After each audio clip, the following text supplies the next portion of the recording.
Avez-vous déjà eu l'impression que, peu importe combien vous essayez de vous expliquer, certaines personnes ne verront jamais qui vous êtes vraiment? Le fait est que tout le monde ne mérite pas une réponse, et gaspiller votre énergie à essayer de convaincre ceux qui ne veulent que vous critiquer est un chemin sans fin. Insister dans cette voie ne mène à aucune clarté. Cela vous éloigne seulement de votre paix intérieure. Le stoïcisme nous enseigne une leçon précieuse. Nous ne pouvons pas contrôler ce que les autres pensent ou disent, mais nous pouvons choisir où placer notre attention et notre énergie.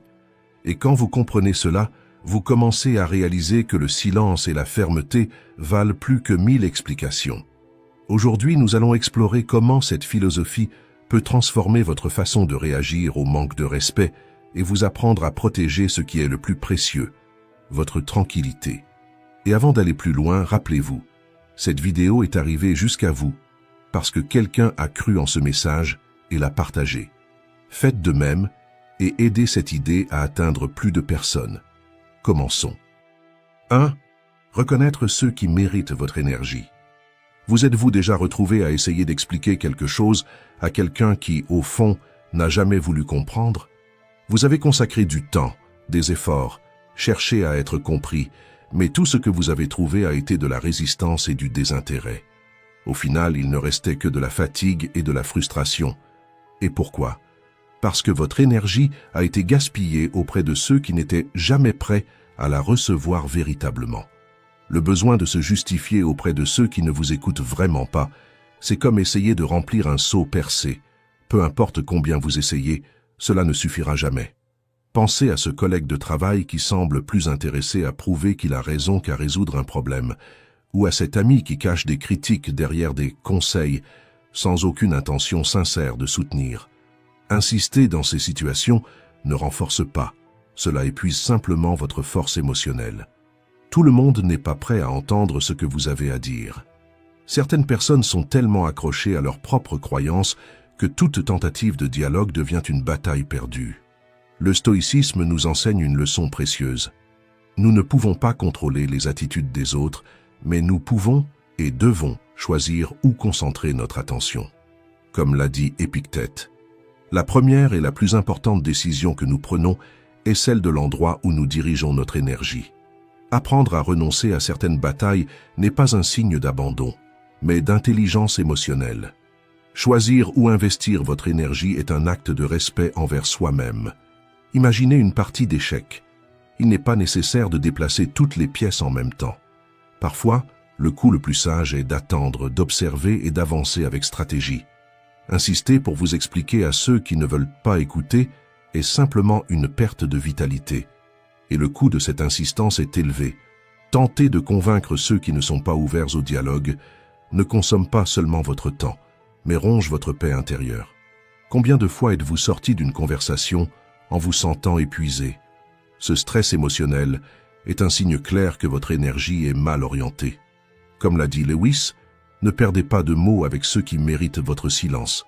Avant de céder à la nécessité d'expliquer, demandez-vous, cette personne est-elle vraiment prête à m'écouter? Mon effort aura-t-il une quelconque différence? Si la réponse est non, choisissez le silence ou une réponse brève et assertive. Préserver votre énergie n'est pas une faiblesse, c'est une démonstration de force et de conscience de soi. Prenez un exemple concret. En partageant une décision avec un ami qui insiste pour invalider vos raisons, une réponse simple comme « Merci pour ton avis, mais je suis sûr de mon choix » peut clore la discussion de manière mûre. Dans une réunion de travail, lorsqu'il devient évident que quelqu'un est plus intéressé par la critique que par la contribution, écoutez simplement, notez ce qui est pertinent et continuez. Cette attitude préserve votre énergie pour ce qui compte vraiment. Lorsque vous apprenez à investir votre attention sur les bonnes personnes, la vie devient plus légère et significative. Savoir qui mérite votre énergie est un exercice continu de connaissance de soi et de maturité. Cela ne signifie pas fuir les défis, mais avoir le discernement de diriger votre vitalité vers ce qui fait vraiment la différence. La vie ne nous offre pas de manuel, mais elle nous donne des signes. Apprendre à les interpréter et à prendre des décisions sans se laisser emporter par des émotions passagères est l'une des plus grandes formes de sagesse. La véritable force réside dans la capacité à savoir quand avancer et quand reculer. Développer ce niveau de contrôle émotionnel vous place devant la majorité. Protéger votre énergie est une étape essentielle pour construire une vie plus épanouie et équilibrée. Choisir où investir votre temps et vos efforts est la clé d'une existence plus authentique et significative. 2. Choisissez vos batailles avec sagesse. La vie nous offre d'innombrables occasions de nous engager dans des conflits qui, la plupart du temps, ne mènent à rien. Il semble presque inévitable de vouloir répondre à tout, de prouver un point ou de se défendre face à toute provocation. Mais il y a une vérité que peu de gens réalisent. Vous pouvez essayer de tout affronter, mais vous ne pouvez pas gagner toutes les batailles. Et la sagesse réside justement dans le fait de savoir où il vaut la peine d'investir votre énergie. Chaque discussion, chaque affrontement emporte avec lui une partie de votre paix mentale et émotionnelle. Et quand nous essayons de gérer tout ce qui nous défie, nous finissons épuisés, sans force pour ce qui compte vraiment. Choisir vos batailles avec sagesse n'est pas un signe de renoncement, c'est un signe d'intelligence et de maturité. Sun Tzu disait « L'art suprême de la guerre est de vaincre sans combattre ». Toute provocation ne mérite pas une réponse, et chaque bataille ne doit pas être menée. La véritable force réside dans la capacité de discerner quand votre présence fera la différence et quand le silence est le meilleur choix. Combien de fois avons-nous essayé de gagner une discussion pour nous rendre compte que tout ce que nous avons acquis a été de la fatigue et de la frustration? Insister pour gagner à tout prix, c'est comme jeter de l'essence sur le feu. Cela ne résout rien, cela aggrave seulement la situation. Pensez à votre vie comme à une longue route parsemée de carrefours. Si vous vous arrêtez à chaque carrefour pour discuter de qui a raison, vous n'arriverez jamais à votre destination. Choisir les bonnes batailles, c'est ce qui vous permet de rester en mouvement, sans perdre de temps avec des détours qui ne mènent à rien. Demandez-vous, cela changera-t-il vraiment quelque chose dans ma vie? Si la réponse est non, il vaut peut-être mieux avancer. Souvent, c'est l'ego qui nous pousse à des combats inutiles, nous chuchotant que nous devons prouver quelque chose à quelqu'un. Mais est-ce que le fait d'avoir raison est plus important que d'être en paix? Comme les stoïciens nous l'enseignent, nous devons toujours évaluer le caractère de celui qui nous défie avant de réagir. Sénèque disait que, avant de nous sentir offensés, nous devons nous demander si cette personne mérite notre attention. Si elle ne la mérite pas, pourquoi dépenser votre énergie? Je me souviens de quelqu'un qui travaillait dans un environnement toxique, entouré de conflits quotidiens. Il tentait de répondre à chaque critique, de justifier chaque action, de prouver sa valeur à tout prix, jusqu'à ce qu'il réalise qu'il ne faisait que se laisser épuiser. Alors, il a choisi de changer. Il a commencé à se concentrer sur ce qui comptait vraiment et à ignorer ce qui ne lui apportait rien. Le résultat? Plus de légèreté, plus de sérénité et une vie moins turbulente. La force d'une personne ne se mesure pas au nombre de batailles qu'elle mène, mais à la sagesse de choisir celles qui en valent la peine. Diriger votre énergie vers ce qui compte vraiment est un acte de respect envers vous-même. Après tout, votre paix est une richesse précieuse, et la protéger est l'un des plus grands signes de maturité. Choisissez avec soin où mettre votre attention. La vie est trop courte pour être gaspillée dans des discussions sans but. Concentrez-vous sur ce qui construit, sur ce qui ajoute de la valeur et laissez le reste derrière vous. 3. Désarmer les provocations avec fermeté. Désarmer les provocations ne consiste pas à gagner une discussion, mais à protéger ce qui est le plus précieux, votre dignité et votre paix intérieure. Les provocations sont des pièges subtils, soigneusement lancés pour tester votre maîtrise de vous-même et vous déstabiliser. Celui qui provoque ne cherche pas le dialogue, mais une réaction impulsive qui lui permettra de se sentir en contrôle. Réagir sur le coup de l'émotion, c'est remettre votre pouvoir entre les mains de celui qui le mérite le moins. Après tout, celui qui contrôle vos émotions vous contrôle. Choisir de ne pas réagir impulsivement est un acte de force, une déclaration silencieuse que vous êtes aux commandes. Viktor Frankl disait « Entre le stimulus et la réponse, il y a un espace. Dans cet espace réside notre pouvoir de choisir notre réponse. C'est dans cet espace que votre véritable force se révèle. Répondre calmement et clairement, sans agressivité, est la manière la plus efficace de désarmer ceux qui tentent de vous déstabiliser. Lorsque vous gardez votre sérénité, Vous démontrez une intelligence émotionnelle et vous refusez d'être manipulé par des provocations futiles. Les provocations prennent diverses formes: critiques déguisées, remarques sarcastiques, attitudes passives-agressives. Mais vous n'êtes pas obligé de répondre sur le même ton. Vous positionnez avec sérénité et fermeté est la clé. Cette attitude déstabilise ceux qui cherchent à vous perturber et met en évidence votre force intérieure. Pensez à une bougie allumée dans le vent. Si vous la protégez, elle continue de briller. Mais si vous vous attaquez à la tempête, la flamme s'éteint. Choisir la sérénité n'est pas de la faiblesse, c'est de la sagesse. Imaginez un chien qui aboie derrière une grille. Si vous vous penchez et aboyez en retour, il sent qu'il a gagné. Mais si vous continuez à avancer en ignorant le bruit, il perd de l'intérêt. Les provocateurs sont ainsi. Ils se nourrissent de vos réactions. Mahatma Gandhi nous rappelait « Personne ne peut me blesser sans ma permission ».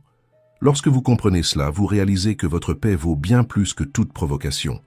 Il n'est pas nécessaire de prouver votre valeur à ceux qui ont déjà décidé de ne pas la voir. Votre véritable valeur réside dans votre intégrité et votre maîtrise de vous-même. Il est naturel de ressentir la tentation de réagir, surtout lorsque la provocation vient de quelqu'un que vous estimez. Mais c'est dans ces moments-là que vous devez vous rappeler, votre valeur ne réside pas dans la reconnaissance des autres, mais dans la manière dont vous restez fidèle à vous-même.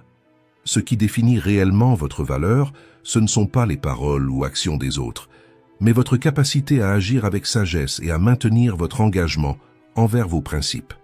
Lorsque vous comprenez que votre valeur vient de l'intérieur, les provocations perdent complètement leur pouvoir sur vous.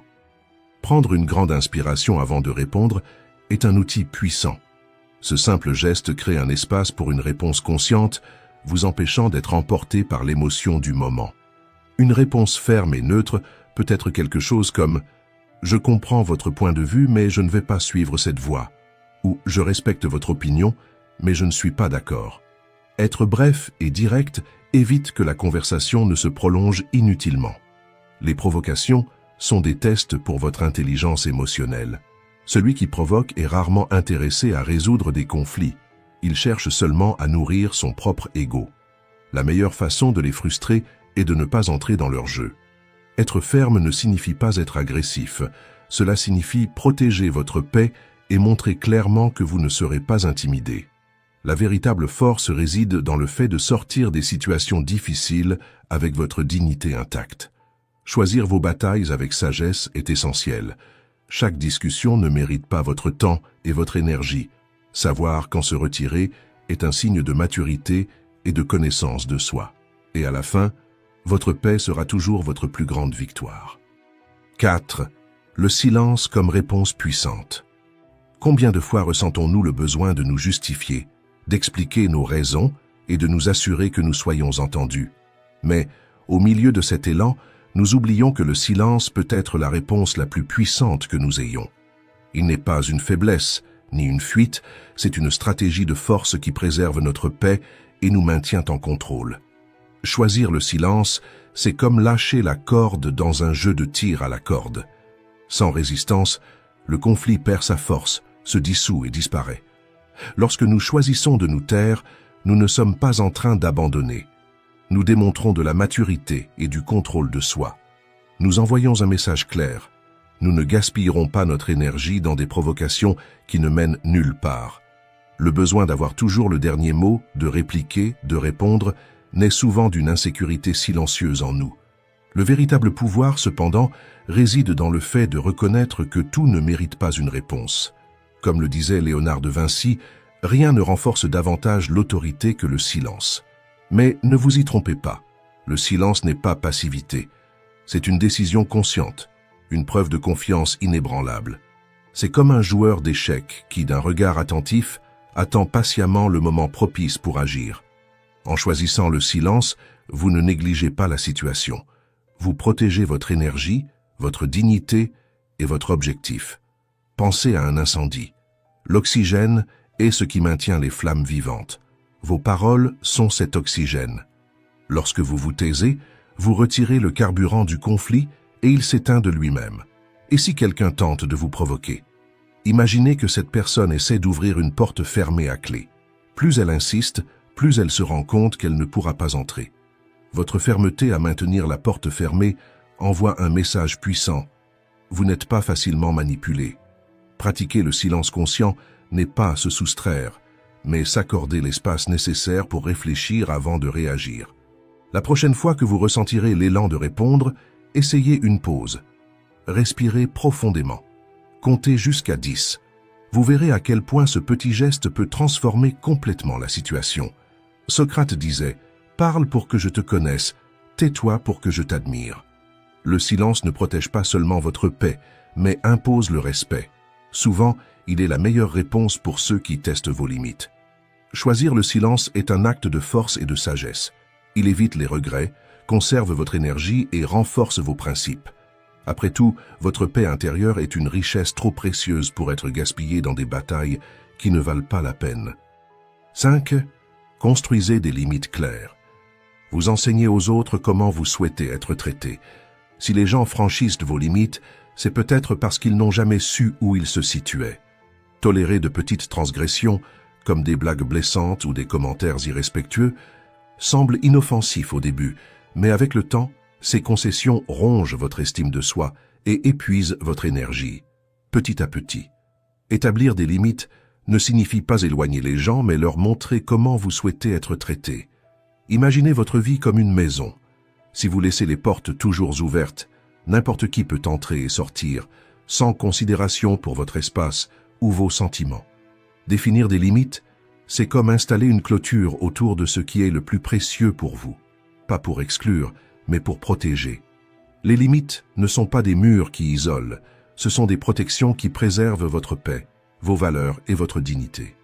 Elles fonctionnent comme des guides pour les autres et comme des rappels pour vous sur ce qui est non négociable. Comme le disait Brené Brown, choisir le courage plutôt que le confort signifie établir des limites qui honorent ce que nous sommes. Sans limites claires, les gens agissent selon leurs propres intérêts, souvent à vos dépens, non pas par malveillance, mais parce que personne ne leur a montré le contraire. Définir des limites est un acte de respect envers soi-même. C'est avoir la clarté de savoir ce que vous acceptez et ce que vous n'acceptez plus. Pensez à un jardin que vous cultivez avec soin. Sans clôture, il devient vulnérable aux piétinements et aux invasions. Mais lorsque les limites sont bien définies, chaque plante a de l'espace pour grandir et fleurir. Il en va de même pour vous. Des limites saines créent un environnement où votre estime de soi et votre énergie prospèrent. Réfléchissez au moment où vous vous êtes senti irrespecté ou accablé. Peut-être un collègue qui ignore vos horaires, un ami qui attend toujours plus que ce que vous pouvez offrir, ou un membre de la famille qui ne respecte pas vos décisions. La question est, avez-vous clairement indiqué ce que vous tolérez et ce que vous ne tolérerez plus? Maya Angelou disait « Apprenez aux gens à vous traiter, ce que vous permettez et ce qui continuera. » Et c'est la vérité. Au début, établir des limites peut créer de l'inconfort, parce que nous avons peur de paraître égoïste ou dur. Mais la réalité, c'est que les limites n'éloignent pas les bonnes personnes. Elles filtrent simplement celles qui vous respectent vraiment. Commencez par identifier ce qui n'a plus sa place dans votre vie, des critiques destructrices déguisées en conseils, des invasions de la vie privée ou des exigences qui dépassent vos limites. Ensuite, communiquez-le avec fermeté et clarté. Être ferme n'est pas être impoli, c'est être honnête avec soi-même. L'équilibre entre l'assertivité et le respect renforce votre message. Si quelqu'un insiste pour franchir vos limites, restez calme et réaffirmez votre position. Un ton serein et des mots directs sont plus efficaces que des explosions émotionnelles. Et à mesure que vous pratiquez cette posture, vous verrez que vos relations deviennent plus saines et authentiques, basées sur le respect mutuel et non sur la concession constante. 6. Valorisez ceux qui comptent vraiment. Combien de fois avez-vous déjà perdu du temps à essayer d'attirer l'attention de personnes qui, au fond, ne se soucient pas de vous? Ce désir d'être accepté nous enferme dans un cycle silencieux. Nous investissons notre énergie auprès de ceux qui ne la rendent pas, tandis que ceux qui ont toujours été à nos côtés finissent par être relégués à l'oubli. Chaque tentative frustrée nous épuise et nous éloigne de ce qui compte réellement. Essayer de plaire à ceux qui ne valorisent pas votre présence, c'est comme essayer de remplir un seau percé. Vous déversez de l'effort, de l'espoir, du temps, mais vous n'avez jamais l'impression que cela suffit. Cette quête incessante de validation ne nous épuise pas seulement, mais elle nous aveugle également aux liens authentiques qui existent déjà autour de nous. Se concentrer sur ce qui compte est plus qu'un choix. C'est un acte de courage et de sagesse. C'est décider de nourrir des relations qui apportent équilibre et signification, plutôt que de courir après l'approbation de ceux qui ne seront jamais là pour vous.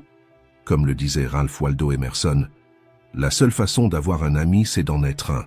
La véritable valeur réside dans les personnes qui restent, même dans les moments les plus simples et vulnérables. Pensez à votre vie comme un jardin.